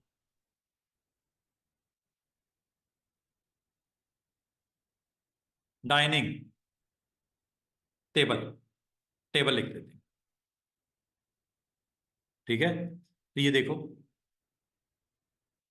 इसका मतलब आप अगर अपने डिफरेंट जो आपके पास शेप्स हैं उसमें अगर आपने प्रोमिनेंट करना हो, उनको नेम्स देने हो, तो हाईलाइट करके आपने दिखाना हो, अपने क्लाइंट है, कस्टमर है, या वो पेज से रेलेवेंट हो, इन्फॉर्मेशन आपने शो करनी है, डिफरेंट पार्ट्स को हाईलाइट करना है, तो ये टू लेग कॉल आउट से ये इजीली आप कर सकते हो। समझ आई ये बात की। अब एक और चीज, इसको मैं कंप्लीट करने लगा हूं, एक आध ऑप्शन इसमें रह गई है, वो जल्दी से मैं आपको बता देता हूँ। ये देखो, ये एक स्ट्रक्चर है, एक शेप है, इस शेप के इनसाइड में एक और यहां पे शेप बना लेता हूं, लाइक दिस, ठीक है। अगर मैं आपको कहूं कि इसके इनसाइड हमारे पास एक सेगमेंट डायमेंशन भी होता है, ठीक है। सेगमेंट डायमेंशन क्या करता है ये दिखा देता हूं।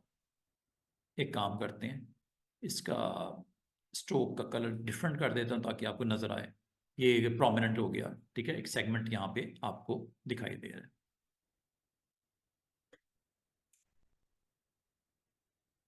अगर मैं आपको कहूँ कि मेजरमेंट इसकी करनी है इसकी मेजरमेंट करनी है, ये देखो, इसकी तो समझ आ गई, 2 लेग कॉल आउट क्या होता है, ठीक है।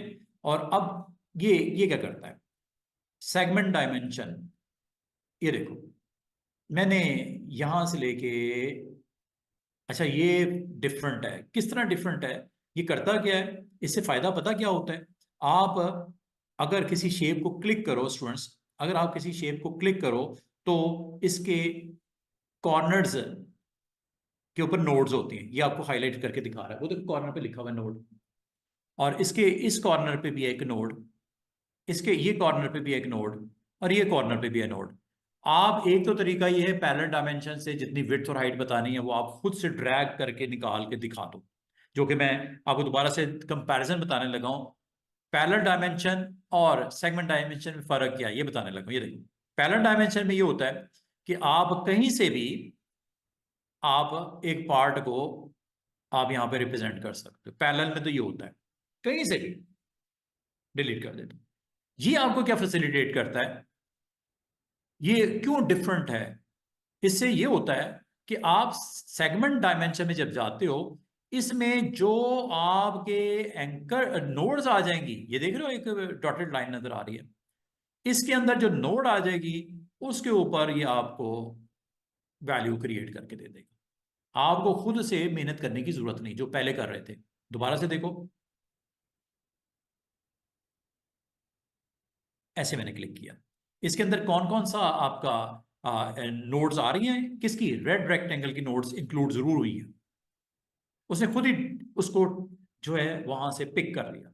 अब पिक करने के बाद आप इधर दे दो या इधर दे दो वैल्यू, आपकी मर्जी है। इसका मतलब ये हुआ स्टूडेंट्स कि ये क्या करता है, ये नोड टू नोड वैल्यू को पिक कर लेता है और ड्रॉप कर देता है जिस साइड पे आप कहोगे। समझ आ रही है? दोबारा से देखो, अब ये वाले टूल से मैं, जब मैं इधर क्लिक पर ड्रैग करूंगा ऐसे, इस नोड से लेके इस नोड तक की मेजरमेंट लेनी है या इस नोड से लेके इस नोड की मेजरमेंट लेनी है, ये आपने डिसाइड करना है। ये देखो, अगर तो मैं यहां पे ड्रॉप कर दूं, ये खुद ही सेंस कर लेते इसमें कितनी एंकर्स और सॉरी कितने नोड्स हैं, उन नोड के दरमियान की मेजरमेंट बता देता है। दोबारा देखो,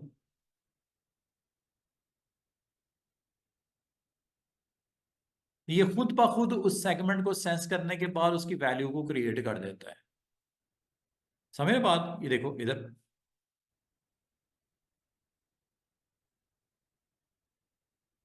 आपको कोई स्ट्रगल नहीं करनी पड़ती। पहले क्या कर रहे थे, पॉइंट टू पॉइंट आप खुद ड्रॉ कर रहे थे और फिर उसको ड्रैग करके आप बाहर निकाल रहे थे, लेकिन उसमें एक फायदा यही था कि बीच में से किसी सेगमेंट की मेजरमेंट भी दे सकते थे, लेकिन इसमें क्या करता है, नोड टू नोड, वो खुद ही सेंस करता है नोड टू नोड। ठीक है, तो ये टूल एक और टूल था जिसको मैंने एक्सप्लेन करना था स्टूडेंट्स को। तो ये एक ऑप्शन है कॉरल के अंदर, अगर आप इसको यूज करके काम करना चाहो इस तरह का तो आप कर सकते हो। क्रिएट अनदर पेज, टाइम भी है, 15 मिनट है हमारे पास। दो, आप लोगों ने ना स्टूडेंट्स, जब कभी मेरी क्लास में आओ तो कम से कम 12 से 2 के लिए टाइम थोड़ा सा निकाल के आना, क्योंकि मैं बाल का ज़्यादा डिटेल में चले जाता हूँ तो स्टूडेंट्स को अगर आना जाना हो तो स्केजुअल अगर कोई आपने सेट करना है तो टाइमिंग थोड़ी सी 12 से 2 का आप इस क्लास के लिए रखिएगा। ऑनलाइन भी हो, अपनी मसरूफियत में से उस स्लॉट को आपने रखना है क्लास के लिए 12 से 2।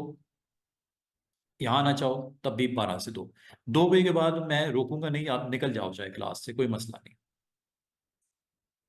देखो, सेगमेंट डायमेंशन उस सूरत में होती है जब किसी आप नोड टू नोड मेजरमेंट लेना चाहो, मानूर, ठीक है, नोड टू नोड मेजरमेंट के लिए।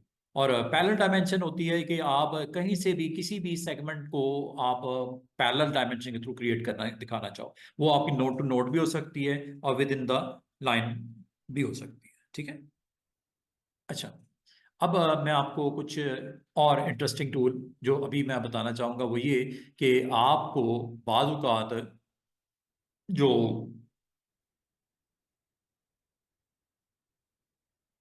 आपको बाज़ औक़ात ना अपने इमेजेस को करना पड़ता है ट्रेस, इलिस्ट्रेटर में भी था ट्रेसिंग, इसमें भी है ट्रेसिंग।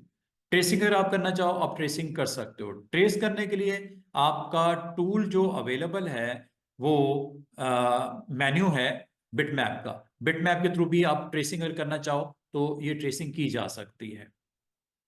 ठीक है, ट्रेसिंग करने के लिए लाजमी होता है कोई आपके पास इमेज होना चाहिए। तो मैं इमेज एक ले आता हूँ फटाफट से, कोई इमेज इंपोर्ट कर लेते हैं। और इसको अगर आप, अच्छा स्टूडेंट्स आपने कल भी आना है, ठीक है, कल मैं मजीद कुछ एक्सप्लेन करने वाले टूल्स हैं, कल मैं आपको बताऊंगा। आपके लिए ज़रूरी नहीं है, ये मेरी इस क्लास के लिए, ठीक है। तो आप जस्ट इमेज को मैं यहाँ पे टारगेट करना चाह रहा हूँ, ट्रेस करना चाह रहा हूँ। मिसाल के तौर पे इमेज है, ये ले लूँ, ये इमेज ले लेते हैं, ये लो। जैसे ही आपने इस इमेज को लेके आए, ये इमेज यहाँ पे आ गया। अगर आप इसकी बैकग्राउंड में डालूं, बैकग्राउंड आपको पता है डबल क्लिक करने से बैकग्राउंड आप ऐड कर सकते हो। जैसे मैंने बैकग्राउंड ऐड की तो माशाल्लाह ये किसी किस्म का इसमें मसला नहीं है। अब मैं अगर आपको मैं ये कहूँ इसकी आईज का कलर चेंज करना है, ये जो स्पॉट है इसको रेड करना है, या ये एक हाईलाइट पार्ट नजर आ रहा है इसको मैं शेप करना चाह रहा हूँ, या मैं आपको ये करना चाह रहा हूँ कि ये एक इमेज है जो आपको बिटमैप है असल में, इसको आपने, ये देखो जैसे मैं जूम करता हूं ये क्लैरिटी नहीं आ रही, पिक्सलेट हो रहा है। जब तक ट्रेस नहीं करोगे ये पिक्सलेशन इसकी खत्म नहीं होगी। इसके हेयर्स हैं ऊपर, ठीक है, इनके ऊपर आप वर्क करना चाह रहे हो। तो आपने इसको कैसे करना है, you need to trace. Trace करने के लिए जैसा आपने इस इमेज को क्लिक करोगे तो स्टूडेंट्स ये ट्रेस बिटमैप आ जाता है। ट्रेस बिटमैप ऑटोमेटिकली मेन्यू में अवेलेबल हो जाता है। जब कभी आपका जेपीजी होती है, पीएनजी होती है, तो ट्रेस बिटमैप आ जाता है। और आप अगर इसको बिटमैप मेन्यू में भी जाओ तो यहां पे भी ये क्विक ट्रेस के नाम से ऑप्शन अवेलेबल हो जाती है। आप क्विक ट्रेस भी कर सकते हो, और अगर आप इसकी डिटेल को स्टडी करना चाहो, इसकी प्रॉपर्टीज को देखना चाहो, तो ये आउटलाइन ट्रेस में आप यहां से ट्रेस फ्लो कर सकते हो। डिटेल लोगो शोगो है, कोई आपका क्लाइंट कोई इमेज भेज देता है और इमेज में कहता है यार ये पोर्शन जो है ना इसको जरा ठीक करना है। फोटोशॉप में तो कर ही सकते हो, लेकिन एक चीज और याद रखना, आपका इमेज जो होता है, इमेज को आपको बाजू का ट्रेस रिक्वायर्ड होता है। ट्रेस करने के लिए आप यहाँ पे एक तो क्विक ट्रेस भी कर सकते हो। लेट्स सी, क्विक ट्रेस में आपसे कुछ पूछता पूछता कुछ नहीं है और ट्रेस कर देता है। देखते हैं जी क्या रिजल्ट्स आ रहे हैं।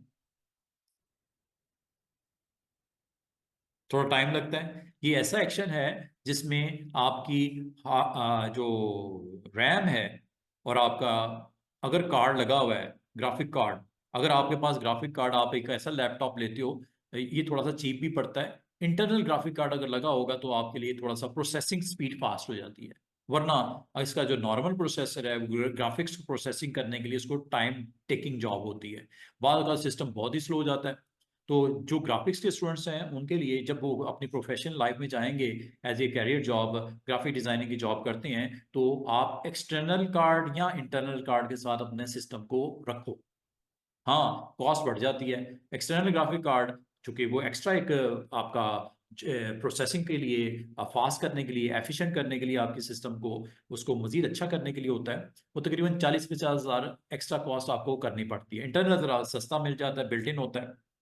अगर दोनों में से ना हो तो रैम को इंक्रीज कर लो, रैम ज्यादा होनी चाहिए। 4 GB है, 8 कर लो, 8 है, 16 तक ले जाओ। मेरी इस सिस्टम की 16 GB रैम है, लेकिन अभी भी मुझे लग रहा है कि इस सिस्टम को थोड़ा सा और इम्प्रूव होना चाहिए। तो ये ट्रेसिंग के लिए चला गया, और ट्रेसिंग का रिजल्ट क्या आने वाला है वो देखते हैं। टाइम लग रहा है ना, ये वेट का सिंबल।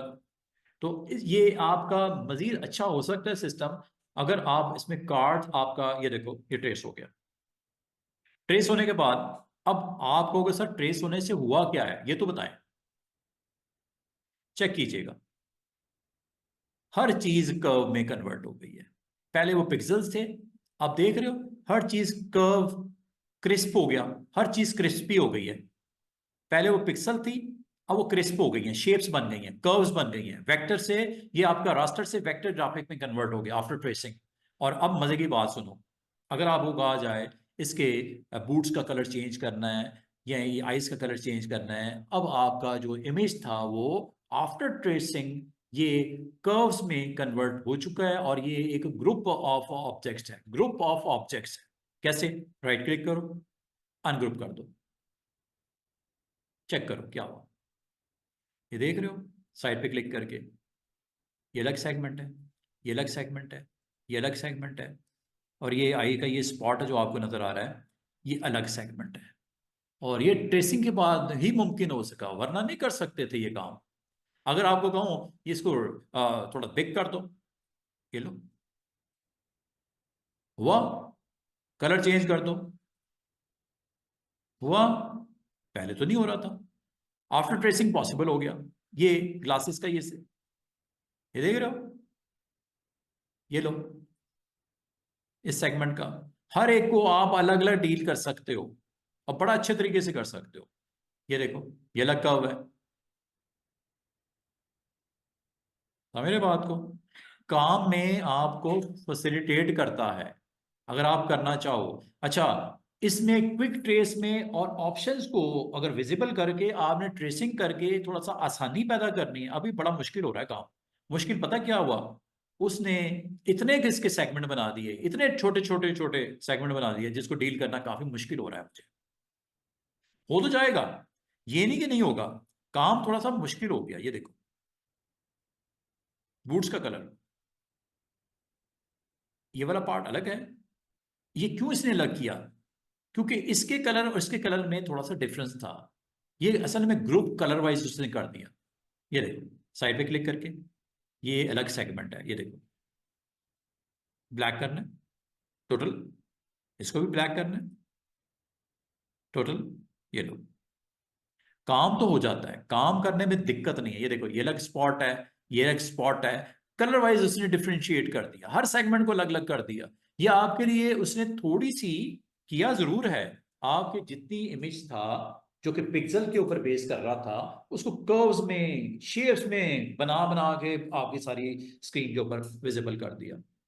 अब एक चीज याद रखना, इसको जितने मर्जी साइज के ऊपर ले जाओ, बिजनेस कार्ड से बिल बोर्ड पे ले जाओ, ये डिस्टॉर्शन नहीं होगी, पिक्सलेशन नहीं होगी। क्यों? पहले ये पिक्सल ऑब्जेक्ट था, अब ये कर्वी ऑब्जेक्ट बन गया। और आप सर्कल देखा एक छोटा सा था, अगर मैंने उसको स्ट्रेच किया कुछ हुआ, कोई फर्क नहीं पड़ा, साइज बड़ा होने से उसमें कोई डिस्टर्बेंस तो कोई नहीं आई ना। तो इस तरह जब पूरे एज ए होल मैं सबको पकड़ के खींच दूंगा तो फिर भी साइज में और उसकी विजिबिलिटी में फर्क नहीं आएगा। लेकिन ये काम अगर मैं उसमें करता जो पहले सिलसिला था तो डिस्टॉर्शन हो जाती है। ये देखो सिलेक्ट किया, कॉर्नर पे गया, कोई मसला नहीं, जिस मर्जी साइज पे ले जाओ, 5 सेंटीमीटर से 50 फुट पे भी ले जाओ, कोई मसला नहीं हुआ, शेप में कोई गड़बड़ नहीं हुई। लेकिन अगर मैं ट्रेस करने से पहले करता, इसको खींचता बड़ा करता, आपके पिक्सल विजिबल हो जाते पिक्चर में, जो काफी डिस्टर्बिंग होता है।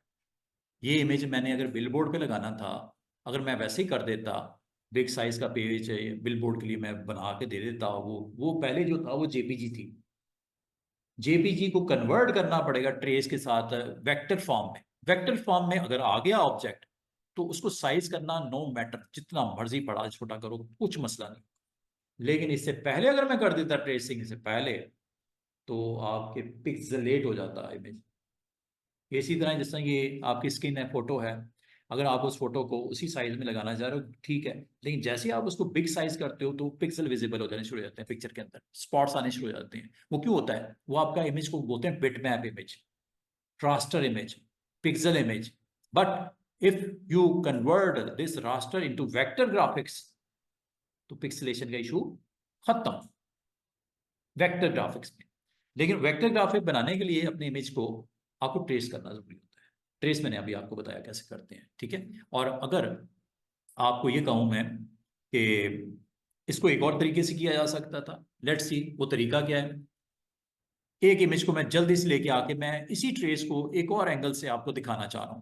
अभी मैंने कुछ नहीं किया, मैंने उसको कुछ नहीं बताया कि ये करो, डिटेल चाहिए नहीं चाहिए, कर्व्स चाहिए नहीं चाहिए, मुझे उसको कोई इंस्ट्रक्शन देने की जरूरत नहीं पड़ी। मैंने जस्ट कहा ट्रेस, वो खुद ही उसको स्टडी कर रहा है इमेज को, और उसको जिस सेगमेंट को कलर वाइज मैच करके अलग अलग कर्व्स में बनावट करके उसकी बना के वो बना के उसने दे दिया। लेकिन अब मैं इसको एक और एंगल से आपको बताता हूँ, एक और इमेज लेके आता हूँ, इंपोर्ट करते हैं। और ट्रेसिंग इज वेरी इंपॉर्टेंट। ये आप यहाँ पे ये इमेज है मिसाल के तौर पे, मिकी माउस कहाँ गया, ये इंपोर्ट करता हूँ, ठीक है। इसकी कोई सराउंडिंग की कोई ग्राउंड है देख लेते हैं डबल क्लिक करके। ये भी प्लेन इमेज है, कोई मसला नहीं। अब देखो इसको मैं करता हूँ, ट्रेस करते हैं जरा।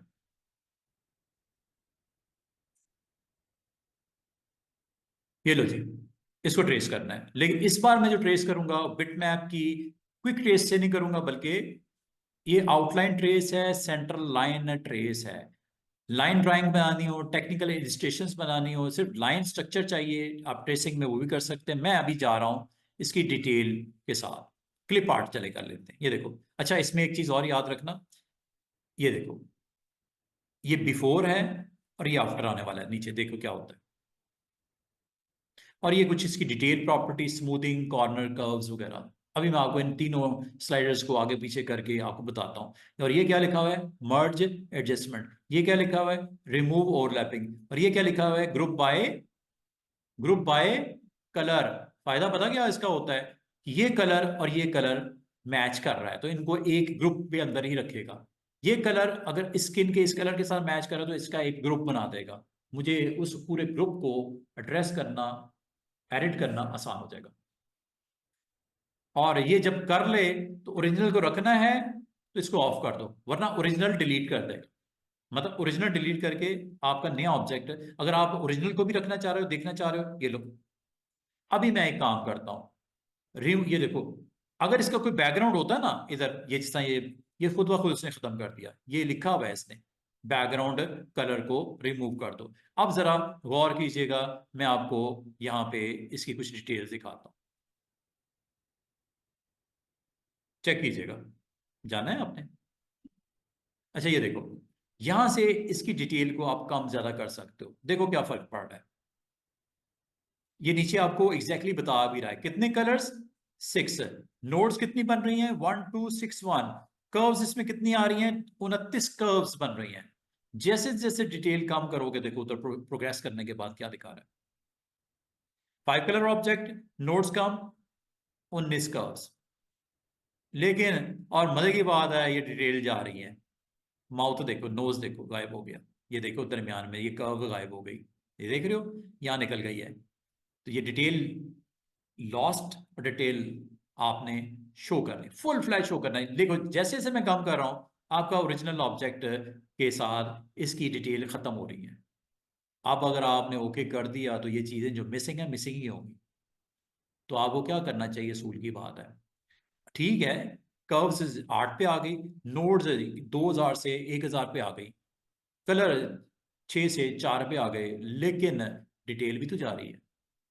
ऑब्जेक्ट स्मार्ट जरूर हो रहा है, लेकिन इतना ना ऐसा करो कि आपका सारे शेप ही बिगड़ जाए। ये लो, फर्क है ना दोनों में। आप ये उसका एक्चुअल तो नहीं क्रिएट हो रहा है, बहुत सारी चीजें मिसिंग हो रही हैं। और क्विक में जब आपने इससे पहले काम किया था उसमें ये चीजें पूछ नहीं रहा था, अब आपसे पूछ के करवा रहा है। जैसे कहोगे मैं बना दूंगा, ट्रेस कर दूंगा, जैसे आप कहोगे, जैसे आपको पसंद है। इसको अगर आप बिल्कुल ही आप ऑफ कर दो यहां से, ये देखो, सिर्फ उसका एक आउट लाइन जनरेट हो जाएगी, समझ लो अंदर की डिटेल खत्म हो गई। आपको क्या ये वर्जन चाहिए, ये ले लो, बाद को चाहिए होता है। आपको बाद होगा ना, उसको जो आपके पास ट्रेस करने वाला ऑब्जेक्ट है, सिर्फ उसकी एक आउटलाइन चाहिए होती है विद सिंगल कलर, ठीक है। और ये देखो, ये आपको बता भी रहा है कलर 1, और कितने एंकर्स रह गए, जस्ट 473, जो कि कहां से स्टार्ट हुई थी, 2500 थी इसकी नोड्स एंकर्स, सॉरी जो कर्व्स, कर्व्स थी। कर्व इसमें जस्ट 1 नहीं होगी, क्योंकि सिंगल कर्व आपका ऑब्जेक्ट बन जाएगा। इसका मतलब स्टूडेंट्स क्या हुआ, इसका मतलब ये हुआ कि आपको अगर बाज औकात आपको सिर्फ उसकी ग्राउंड रिक्वायर्ड होती है, उसका स्ट्रक्चर में सिर्फ उसका आउटर स्ट्रक्चर चाहिए होता है, इनर डिटेल से आपको मानी कोई नहीं होता, तो बाल का तो आप ऐसी भी ट्रेसिंग कर सकते हो। और इसको डिटेल अगर आप जैसे जैसे आप पढ़ाते हो, लाना मैं ये आपकी प्रॉपर्टीज प्रोग्रेस करने के बाद इस पे भी आपको रिजल्ट में फर्क नजर आएगा। अच्छा, अब एक और चीज समझ लो, detail is very very high, अच्छी हो गई, और तकरीबन आपका एग्जैक्टली वैसा ही ट्रेसिंग रिजल्ट आ रहा है जैसे आपका यहाँ पे आना चाहिए। जहां तक इसकी कर्व्स हैं, कर्व्स पे भी गौर करो, स्मूथ, और ये देखो, ये चेक करो, बहुत हाई स्मूथ कर दिया आपने। स्मूथ का मतलब जो इसके एजेस हैं ना, कॉर्नर्स हैं, शार्प क्रिस्पी रखने हैं तो शार्प की तरफ चले जाओ, स्मूथ से वो स्मूथ कर देगा उसको। और ये देखो, इसकी ये माउथ का ये वाला पार्ट देखो, और ये वाला पार्ट देखो, फर्क है कि नहीं है? ये देखो, मैं सिर्फ एक पार्ट को हाईलाइट करके दिखा रहा हूं। स्मूथनेस के ऊपर गौर करोगे, स्मूथ से होता क्या है, और बाकी चीजों पे भी असर पड़ रहा है। और जैसे आप इसको हाई स्मूथ कर दोगे, जहां जहां आपके शार्प एजेस हैं उनको कर्व्स कर देगा, राउंड कर देगा, जो कि बुरा लगना शुरू हो जाएगा। तो ना तो इसको बिल्कुल ही कम कर देना ऐसे, ठीक है, ना ही इसको पूरा हाई वैल्यू के साथ जाना है। और एक चीज और आप इसमें देखोगे, जहां जहां कॉर्नर्स बन रहे हैं ना, अगर कोई आपकी इमेजेस हैं जिसमें कॉर्नर्स बन रहे हैं, कॉर्नर्स स्मूथ करने हैं या नहीं करने, ये देखो, ये आप इमेज के उन सेगमेंट्स को देखो जहां पे कॉर्नर्स हैं, अगर हैं तो वहां पे क्या इफेक्ट पड़ रहा है इसकी वैल्यू से। ये देखो, इसमें देखो खास तौर पे, ये तो इत्तेफाक की बात है, कॉर्नर्स को कंसिडर करे, उसकी स्मूथनेस के ऊपर चेक कर रखना है या नहीं रखना है, ये आपने यहाँ से डिसाइड कर लेना है। ये देखो, विजिबिलिटी आपकी मोर हो गई, तो आपने ये डिसाइड करना है। देखो, इस इमेज के साथ मुझे ये वैल्यूज को देखना पड़ा, हो सकता है कोई दूसरा इमेज हो, उसके ऊपर आपको डिफरेंट इसकी वैल्यूज को कंट्रोल करना पड़ सकता है। तो ये आपके इमेज टू इमेज ये वैल्यू वेरी हो सकती है डिटेल की। स्मूथिंग मैं ये नहीं कहूंगा इसको 84 रखो, उसको 38 रखो, उसको 7 रखो, नो, हर इमेज को अलग अलग आपने इसको चेक कर लेना, डिटेल, स्मूथिंग, कर्वनेस। और ये करने के बाद आप डिलीट करना है ओरिजिनल को या रखना है? मैं जरा ओरिजिनल भी पड़ा है और इसका नया वर्जन भी आ जाए, और ये एस्टिमेट टाइम एस्टिमेट करेगा। ओके, लो जी जनाब, ये आपका इमेज आफ्टर ट्रेसिंग आ चुका। और अगर इसको अलग करके देखना चाहो, इसको साइड पे कर दो, ओरिजिनल भी पड़ा हुआ है, क्योंकि आपने डिलीट इमेज नहीं कहा था ओरिजिनल। डिलीट ओरिजिनल ऑन कर देते, चेक, ये खत्म हो चुका है। बाल आप चाह रहे हो ट्रेस करते हो, ओरिजिनल को कुछ नहीं करना, ओरिजिनल पढ़ा रहे तो पढ़ा रहे, कोई मसला नहीं। ये लो, अब आ जाओ जरा इस पे, ये आपका वो ऑब्जेक्ट है जो ट्रेसिंग के बाद बना। अब आप इसमें अगर वर्क करना चाह रहे हो, यू नीड टू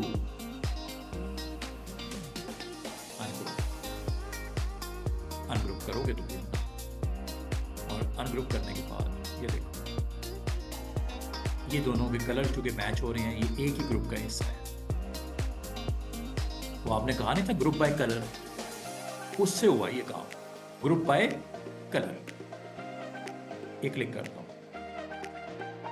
अब इस पे क्लिक करने से कुछ और भी सेगमेंट सिलेक्ट हुए हैं, वो क्या, जो इसके साथ मैच करें कलर वाइज, ब्लैक, या ये क्यों नोज के सराउंडिंग को सिलेक्ट कर दिया, क्योंकि इसके साथ मैचिंग है, ग्रुप बन गया है, इनका भी ग्रुप बन जाता है। और मजे की बात है, जब तक आप इस पार्ट को अनग्रुप नहीं करोगे, ये एक ही ग्रुप के हिस्से के तौर पे रिस्पॉन्ड करेंगे। ये देखो, अंडू कर देते हैं। मैं चाह रहा हूं नोज वाला सेगमेंट नहीं, सिर्फ ये फ्रंट वाला ये करना है, तो इसको भी अनग्रुप करना पड़ेगा, मजीद अनग्रुप करना पड़ेगा।